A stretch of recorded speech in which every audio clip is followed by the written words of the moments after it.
पिछले भाग में आपने देखा कि रुचिका अपने पूरे परिवार के साथ एक नए घर में शिफ्ट होती है। एक ऐसा घर जिसके पीछे एक पुरानी मजार थी। एक दिन रुचिका उस मजार पर चली जाती है और उसके बाद उसके साथ अजीबोगरीब डरावनी घटनाएं घटनी शुरू हो जाती हैं। रुचिका कमरे में हो रही अजीब घटनाओं से बुरी तरह डर जाती है और दौड़कर रसोई में अपनी माँ के पास पहुंचती है। वो उनसे लिपटकर रोने लगती है। तभी उसे अपनी माँ की आवाज अपने पीछे से सुनाई देती है और तभी उसे एहसास होता है जिससे वो लिपटकर रो रही थी वो उसकी माँ थी ही नहीं। रुचिका डर के मारे चक्कर खाकर जमीन पर गिर पड़ती है। अब आगे बीना रुचिका के चेहरे पर पानी छिड़कती है। थोड़ी देर बाद रुचिका की आंखें खुलती हैं। वो सहम जाती है और माँ से लिपटकर रो पड़ती है। बेटा ठीक तो है तू? इतना भी क्या घबरा रही है? हुआ क्या है तुझे? जरा सा अपने कमरे में गई थी मैं, इतनी देर में डर गई तू? रुचिका कुछ भी कहने की हालत में नहीं थी। माँ के गले से चिपकी हुई वो बुरी तरह कांप रही थी। अचानक उसकी गर्दन पर उसे एक गर्माहट महसूस हुई, जैसे किसी ने गर्म सांसें उसके गले के पास छोड़ी हों। रुचिका जो महसूस कर रही थी वो अपनी माँ को शब्दों में बयां नहीं कर पा रही थी। माँ, यहाँ पर कोई है? अभी यहाँ कोई था। मैं अकेली नहीं थी माँ, मेरा यकीन करो। बेटी की हालत देखकर अब उसकी माँ बिना भी थोड़ी घबरा गई थी। अच्छा, तू अपने कमरे में जाकर आराम से बैठ, मैं अभी आती हूँ। बीना ने रुचिका को उसके कमरे में बिठाया और रसोई में जाकर वहां से एक नींबू और 3 हरी मिर्चें लेकर आई। उसमें मन ही मन कुछ मंत्र बुदबुदाए और 7 बार वो नींबू मिर्च रुचिका के सिर से घुमाई, फिर जाकर दरवाजे की चौखट पर टांग दी। देख, मैंने तेरी नजर उतार दी है और ये नींबू लटकाया है ना, अब कोई बुरा ख्याल नहीं आएगा तुझे। कुछ नहीं है बेटा, कभी कभी बुरे ख्याल आ जाते हैं। और हाँ, बिल्कुल चिंता मत करना। अगर तेरे आसपास कुछ गलत चीज हुई भी ना, तो वो इस नजर बट्टू को पार करके तुझ तक नहीं पहुंच पाएगी। रुचिका को अपनी माँ के टोटके पर पूरा भरोसा था। बचपन से ही जब भी वो बीमार या घबराई होती, माँ इसी तरह उसकी नजर उतार कर उसे ठीक होने का भरोसा देती थी। आज भी उसे पूरा यकीन था कि अब उसे कोई डरावना ख्याल परेशान नहीं करेगा। तू थोड़ी देर आराम कर ले, मैं खाना बनाकर तुझे आवाज लगा लूंगी। पिछले 2 दिनों से जो कुछ भी रुचिका के साथ हो रहा था, उसे देखते हुए अब वो आंखें बंद करने में भी डर रही थी। लेकिन तबीयत ठीक न होने के कारण कुछ ही देर में वो गहरी नींद में डूब गई। कुछ समय बाद रुचिका अपनी माँ के पास जाकर बोली, अरे माँ, खाना बन गया तो खाना खिला दो ना, कितनी भूख लगी है। हाँ बेटा, खाना बन गया है, तू बैठ, मैं लगाती हूँ। बेटी को कमरे में बिठाकर बीना रसोई में चली गई। उसने थाली में खाना सजाया और जब वापस लौटी तो सामने का नजारा देखकर उसका खून जम गया। रुचिका जमीन पर बैठी थी। उसके बाल उसके चेहरे को पूरी तरह ढक रहे थे। उसके सामने एक प्लेट रखी थी जिसमें खून से सने मांस के टुकड़े पड़े थे। बीना ने देखा कि रुचिका उन टुकड़ों को दोनों हाथों से उठा उठा कर खा रही थी। बीना ने कांपती आवाज में चिल्लाया, रुचिका! अचानक वॉशरूम का दरवाजा खुला और वहां से रुचिका बाहर निकली, बिल्कुल सामान्य अवस्था में। अरे माँ, क्या हुआ? इतना तेज क्यों चिल्ला रही हैं आप? मैं तो डर ही गई, वॉशरूम में थी मैं। बीना की आंखें फटी रह गईं। वो जिस रुचिका को अभी अभी मांस खाते देख चुकी थी, वो अब इस कमरे में थी ही नहीं। बेटा, अभी मैंने देखा तू यहाँ जमीन पर बैठी थी और खून से लिपटे मांस के टुकड़े खा रही थी। वो नजारा बहुत ही भयानक था बेटा, मैं तुझे कैसे समझाऊं।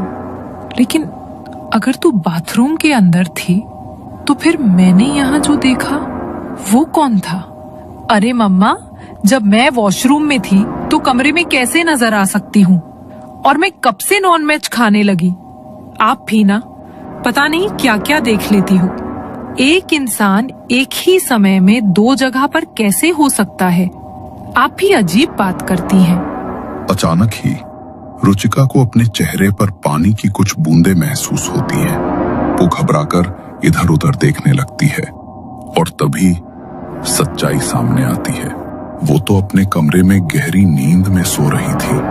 उसकी माँ उसके सिरहाने खड़ी थी, हाथ में पानी का लोटा लिए, और उसके चेहरे पर पानी छिड़क कर जोर जोर से हिला रही थी। अरे बेटा, कितनी गहरी नींद में चली गई थी तू।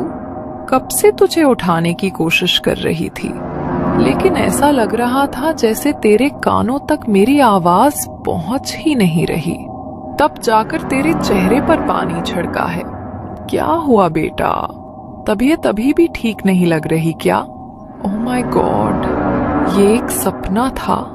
अच्छा, अब ये सब छोड़, चल खाने के लिए आजा। कब से तेरा इंतजार कर रही हूँ। इतना कहकर बीना रसोई की तरफ चली जाती है। रुचिका भी धीमे कदमों से उसकी ओर बढ़ती है। डाइनिंग टेबल पर बैठकर वो खाना खाने लगी, लेकिन तभी उसकी नजर अपने कपड़ों पर पड़ी। कपड़ों पर खून के छींटे थे। मेरे कपड़ों पर ये खून कहाँ से आया? और मेरे हाथों पर भी खून लगा हुआ है। इसका मतलब जो कुछ मैंने सपने में देखा था वो सच में हुआ था मेरे साथ। लेकिन ये सब कैसे हो सकता है? क्या सपना था, क्या सच? कुछ समझ नहीं आ रहा। मेरे साथ आखिर हो क्या रहा है? मैंने सपने में देखा कि माँ को मैं मांस खाती दिखाई दी थी। तो क्या मैंने सच में मांस खाया? अगर नहीं खाया तो ये खून कहाँ से आया? और अगर खाया है तो फिर माँ को तो मैं बाथरूम से आती दिखी थी। वो क्या था? मैं पागल हो जाऊंगी। कुछ बहुत अजीब हो रहा है मेरे साथ। अपने हाथों पर खून देखकर रुचिका की भूख बिल्कुल खत्म हो चुकी थी। वो उठकर अपने कमरे की तरफ जाने लगी, लेकिन तभी उसकी नजर दरवाजे की चौखट पर टंगे नींबू मिर्च के टोटके पर पड़ी, जो अब काले रंग का पड़ चुका था, और उसके ठीक नीचे जमीन पर चमेली के फूल बिखरे हुए। मम्मा, जल्दी आओ, ये देखो, ये क्या हो गया? रुचिका की घबराई हुई आवाज सुनकर उसकी माँ तेज कदमों से उसके कमरे की तरफ आई। अब क्या हुआ बेटा? रुचिका ने कांपते हुए नींबू मिर्च की ओर इशारा किया। बीना ने जैसे ही देखा, उसकी सांसें थम सी गईं। हे भगवान, ये क्या हुआ? इसका मतलब हमारे घर में ऐसा कुछ तो है जिसके असर से ये टोटका काला पड़ गया है। लेकिन ऐसा क्या है माँ जिससे ये ऐसे झुलस गया? मुझे बहुत डर लग रहा है माँ, और बार बार अजीब ख्याल आ रहे हैं। ऐसा लगता है जैसे कोई मेरे आसपास है जो मुझे छूने की कोशिश कर रहा है। मैं अब यहाँ अकेली नहीं रहना चाहती माँ। आप बस पापा को बुला लो, हम यहाँ अकेले नहीं रह सकते माँ। बीना ने अपनी बेटी की ओर देखा और उसे भरोसा दिलाया कि डरने की कोई जरूरत नहीं है। उसने मन ही मन तय किया कि इस बार मामला कुछ गंभीर है। पति काम पर दूर थे, इसलिए उन्हें परेशान करना सही नहीं लगा। वो धीरे से उठी, गहरी सांस ली और अपने बढ़ी। मन में एक ही ख्याल था, अब किसी जानकार की मदद लेनी होगी। उसने पंडित जी का नंबर मिलाया और पूरे घर में हो रही अजीब घटनाओं के बारे में बताया। रुचिका की तबीयत का अचानक बिगड़ना, उसका डरना और पूरे घर में चमेली की रहस्यमयी महक का फैल जाना। फोन की दूसरी ओर से पंडित जी ने गंभीर स्वर में कहा कि ये कोई सामान्य बात नहीं लगती। उन्होंने आश्वासन दिया कि वे खुद आएंगे और सब देखेंगे। बीना ने राहत की सांस ली, लेकिन उसका मन अब भी बोझिल था। दोपहर के खाने के बाद पंडित जी उनके घर पहुंच गए थे। मैंने जो भी सामग्री कही थी वो सब आपने तैयार कर ली है ना? जी पंडित जी, सारी तैयारी हो गई है। गृह शांति के लिए हवन कर दीजिए। मुझे बहुत घबराहट हो रही है। पता नहीं, बार बार मन में ऐसा ख्याल आ रहा है कि कोई बहुत बड़ी अनहोनी होने वाली है। हिम्मत से काम लीजिए। जितना मुझसे बन पड़ेगा मैं अवश्य करूंगा। पंडित जी कुंड में अग्नि प्रज्वलित करते हैं और मंत्र पढ़ना शुरू कर देते हैं। तभी हवा का एक तेज झोंका आता है और हवन कुंड से आग की लपटें उठकर सीधा पंडित जी के कुर्ते में लिपट जाती है।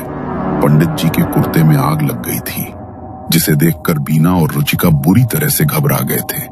रुचिका अपनी जगह से उठने लगती है, तभी पंडित जी इशारे से उसे बैठे रहने का संकेत देते हैं और अपने कुर्ते का जलता हुआ हिस्सा फाड़ कर अलग कर देते हैं। पंडित जी लगातार मंत्र पढ़ रहे थे और मंत्र पढ़ते हुए उन सभी ने महसूस किया कि हाल में एकाएक तेज खुशबू फैलने लगी है और उसी के साथ एक एक करके कमरे में जल रहे बल्ब फूटकर जमीन में गिरने लगते हैं। चारों ओर तेज ठंडक का एहसास होना शुरू हो जाता है और उसी पल रुचिका का दुपट्टा उसके कंधे से उतरकर हवन कुंड में जा गिरता है। माँ, कोई है यहाँ? किसी ने मुझे छुआ और मेरा दुपट्टा मेरे दुम्भे से खींचकर आग में फेंक दिया। मैं उसे महसूस कर सकती हूँ माँ, वो मेरे आसपास ही है। शांत हो जाओ, ये अभिमंत्रित जल है। इसके छींटे पूरे घर में देने होंगे। इससे घर का शुद्धिकरण हो जाएगा और जो भी बुरा साया यहाँ है उसे यहाँ से जाना ही होगा। पंडित जी लगातार मंत्र पढ़ते हुए आम के पत्ते को कलश में डुबोकर जल की कुछ बूंदे धीरे धीरे पूरे घर में छिड़कते हुए आगे बढ़ रहे थे। अचानक ही जब पंडित जी रुचिका के कमरे के पास पहुंचे और जैसे ही जल की बूंदें उसके कमरे के दरवाजे पर छिड़की, उन्हें जोरदार झटका लगा। जल का कलश उनके हाथों से छूटकर नीचे गिर पड़ा। ये कमरा मनहूस है। ये कमरा, अपनी बच्ची को इस कमरे से दूर रखिए।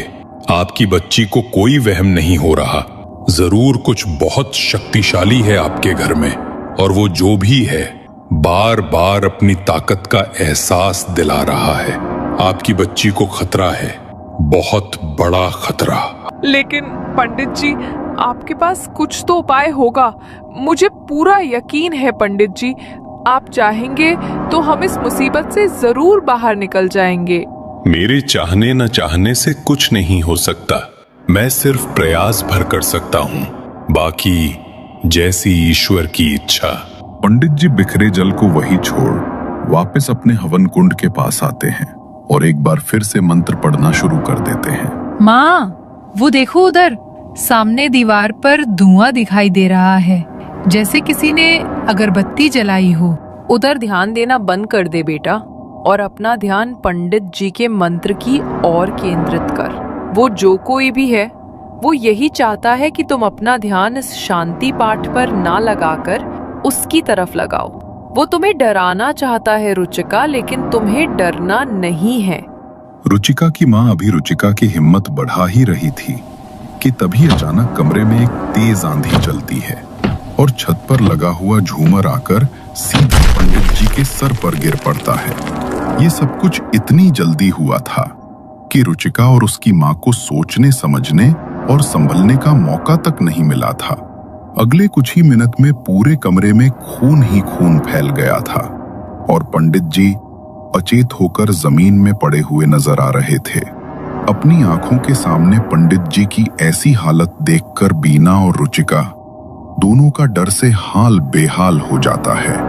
किसी तरह वो दोनों मिलकर पंडित जी को अस्पताल पहुंचाते हैं, जहां पर डॉक्टर बताते हैं कि उनके बचने की संभावना बेहद कम है। डॉक्टर की बात सुनकर रुचिका और उसकी माँ का चेहरा डर से पीला पड़ गया था। ये सब कुछ मेरी वजह से ही हो रहा है ना माँ। इन सब की जिम्मेदार सिर्फ और सिर्फ मैं हूँ। तुम ऐसा बिल्कुल मत सोचो बेटा। पंडित जी के साथ जो कुछ भी हुआ उसका दुख मुझे भी है, लेकिन ये समय घबराने का नहीं है। हमें ये सोचना है कि किस तरह तुम्हें इस मुसीबत से छुटकारा दिलाया जाए। तुमने देखा ना माँ, उस काली शक्ति ने पंडित जी के साथ क्या किया। ये कोई हादसा नहीं था माँ। तुम्हारा दिल जानता है कि ये सब क्यों हुआ और इसके लिए कौन जिम्मेदार है। तो क्या चाहती है तू? तुझे मरने के लिए छोड़ दूं? अरे तेरी माँ हूँ मैं। अपनी आखिरी सांस तक तेरी रक्षा करने की कोशिश करूंगी। कोई ना कोई तो होगा जिसके पास इस मुसीबत का हल होगा। हम मिलकर उसे जरूर ढूंढेंगे। क्या रुचिका और बीना ये समझ पाएंगी कि रुचिका के आसपास मंडरा रही वो काली शक्ति आखिर कौन है? क्या ये किसी पुरानी आत्मा का बदला है या फिर कुछ और? वो जानती थी कि अब कोई साधारण पूजा पाठ काम नहीं आएगा। उसे किसी ऐसे तांत्रिक की जरूरत थी जो इस अंधकार की जड़ तक पहुंच सके। लेकिन सवाल ये था, क्या वो समय रहते उस तांत्रिक को ढूंढ पाएगी या फिर ये काली शक्ति उनके पूरे घर को अपने साए में निगल जाएगी? कहानी में रहस्य की अभी कई परतें बाकी हैं। अगर कहानी आपको अच्छी लगी तो अगला भाग जरूर देखिए।